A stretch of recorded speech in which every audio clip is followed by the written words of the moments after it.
পাঁপড় mixing জারে গুঁড়ো করে সম্পূর্ণ নতুন ধরনের আর নিরামিষ একটি রেসিপি তৈরি করব।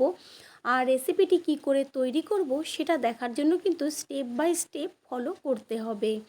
নমস্কার বন্ধুরা, শ্বশুর বৌমা রান্নাঘর অ্যান্ড ব্লগ চ্যানেলে সকলকে স্বাগত। তাহলে আমি পাঁপড় দিয়ে রেসিপিটা কি করে তৈরি করব সেটাই দেখে নেওয়া যাক। সবার প্রথমে এইখানে আমি পাঁপড় নিয়েছি আর পাঁপড়টাকে ভাঁজ করে করে ছোট ছোট টুকরো করে নিয়ে মিক্সিং জারে দিয়ে দেব। পাঁপড়গুলোকে কিন্তু ছোট ছোট টুকরো করে নেওয়া হয়ে গেল। এবার ঢাকনাটা আটকে একদম গুঁড়ো করে নেব। পুরো কিন্তু মিহিভাবে গুঁড়ো করার কোনো দরকার নেই, একটু সামান্য দানা দানা থাকলে কিন্তু ভালো হয়। গুঁড়ো করে নেওয়া হয়ে গেল। এবার আমি দেখিয়ে দিচ্ছি যে কীরকম একটা গুঁড়ো করতে হবে।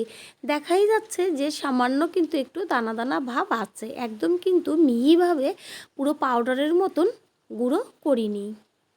এবার একটি প্লেটের মধ্যে পাঁপড়ের গুঁড়োগুলোকে ঢেলে নেব আর ওই মিক্সিং জারের মধ্যে দিয়ে দেব ধনেপাতা আর টমেটো।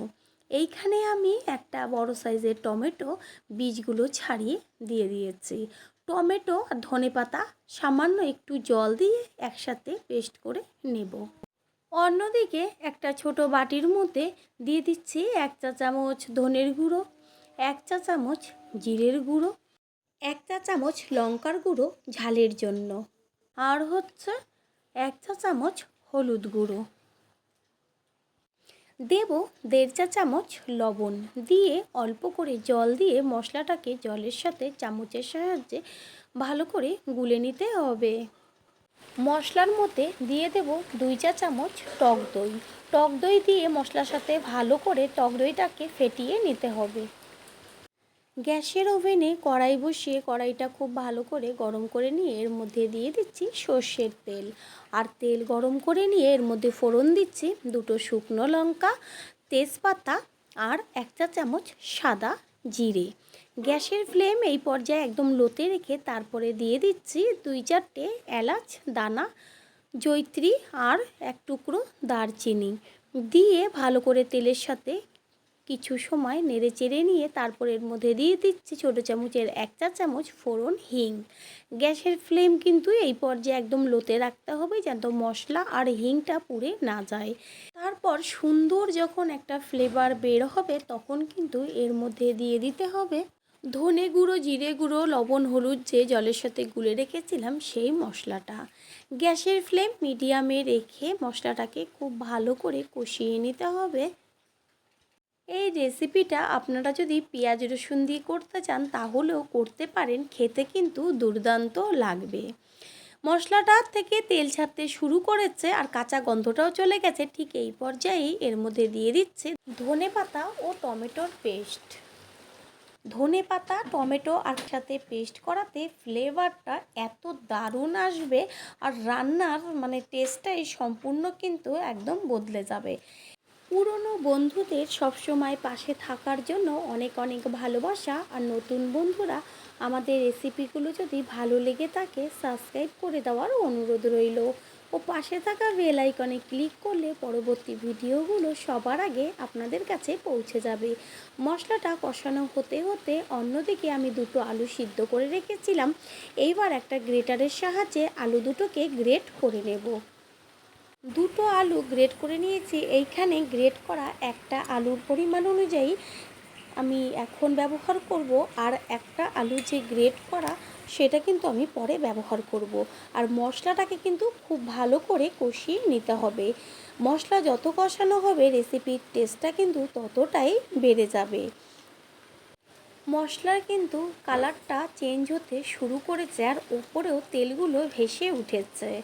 মশলা কাঁচা গন্ধ চলে গেছে। মশলা কষানো কিন্তু একদম কমপ্লিট, দারুণ একটা ফ্লেভার বের হচ্ছে। এই পর্যায়ে দিয়ে দেব গ্রেট করে নেওয়া আলু।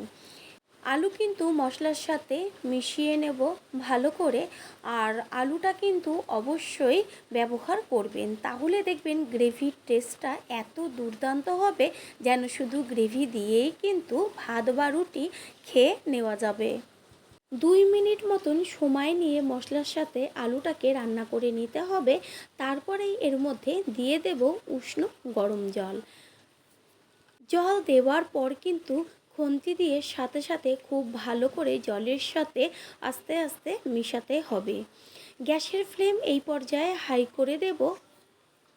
প্রথমে গ্যাসের ফ্লেম হাই করে দিয়ে জলটা খুব ভালো করে টকবক করে ফুটতে দিতে হবে। আর যখন ফুটে যাবে তখন গ্যাসের ফ্লেম লোতে রেখে অন্যদিকে যে প্লেটে পাঁপড়ের গুঁড়ো করে রেখেছিলাম সেই গুঁড়োগুলোর মধ্যে কিছু মশলা আমরা ব্যবহার করব, সেটা কি দেখে নেওয়া যাক।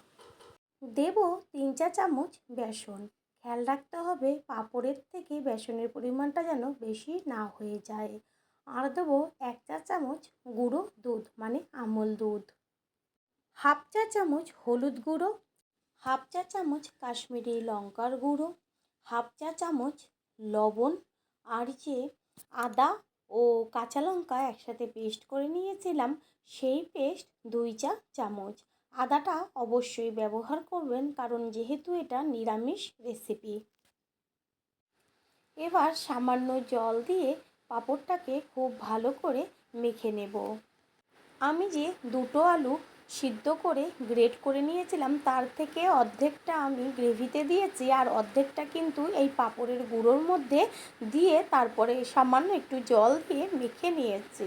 গ্রেট করা আলুটা দেওয়া স্কিপ হয়ে গেছে, আপনারা কিন্তু অবশ্যই আলুটা ব্যবহার করবেন, তাহলে এই এটা খেতে কিন্তু দুর্দান্ত লাগবে। আপনারা চা বা কফি দিয়েও কিন্তু খেতে পারেন, দারুণ লাগবে। এবার গোল গোল করে ঠিক বড়ার আকার করে নেব। সবগুলো কিন্তু গোল গোল করে নেওয়া হয়ে গেল। এবার গ্যাসের অন্য ওভেনে কড়াই বসিয়ে কড়াইটা খুব ভালো করে গরম করে নিয়ে দিয়ে দিচ্ছে সাদা তেল।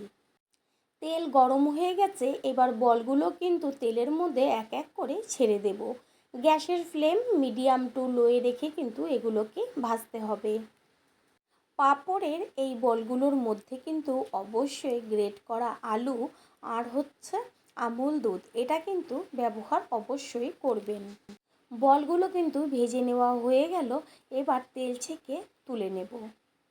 ওইদিকে গ্রেভিটা খুব ভালো করে ফুটে গেছে আর গ্রেভিটাকে কিন্তু ভালো করে ফুটাতে হবে। গ্যাসের ফ্লেম মিডিয়ামে রেখে তারপরে কিন্তু বলগুলোকে আস্তে করে ছেড়ে দিতে হবে।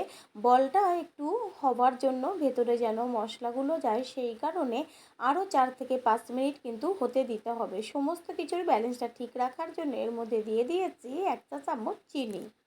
5 মিনিট পর গ্রেভির মধ্যে দিয়ে দিচ্ছি ছোটো চামচের 1 চা চামচ গরম মশলার গুঁড়ো। গরম মশলার গুঁড়ো দিয়ে ওপর নিচ করে খুন্তি দিয়ে একটু নেড়ে চেড়ে নিতে হবে। গ্রেভিটা কিন্তু অলমোস্ট রেডি। এবার সব লাস্টে দিয়ে দেব 2 চা চামচ গাওয়া ঘি। এই রেসিপি যেহেতু নিরামিষ সেই কারণে ঘিয়ের ব্যবহারটা কিন্তু একটু বেশি করতে হবে। এইখানে 2 চা চামচ ঘি দেওয়া হয়েছে, তারপরে মিশিয়ে নিয়ে একটি ঢাকনা দিয়ে ঢেকে রাখবো। তৈরি হয়ে গেল আজকের রেসিপি। আশা করি রেসিপিটি ভালো লাগবে। আর যদি ভালো লেগে থাকে একটা লাইক, কমেন্ট, পারলে একটা শেয়ার করে অবশ্যই জানাবেন। আর ঠিক এইভাবেই পাঁপড় গুঁড়ো করে রেসিপিটি তৈরি করে খেয়ে দেখবেন কতটা টেস্টি। আমার এই রেসিপিটি যদি কেউ ফেসবুক থেকে দেখে থাকেন তাহলে ফলো করার অনুরোধ রইল। All friend, thanks for watching my video. আপনারা সকলে ভালো থাকবেন, সুস্থ থাকবেন। আবারও দেখা হবে অন্য কোনো রেসিপির এপিসোডে।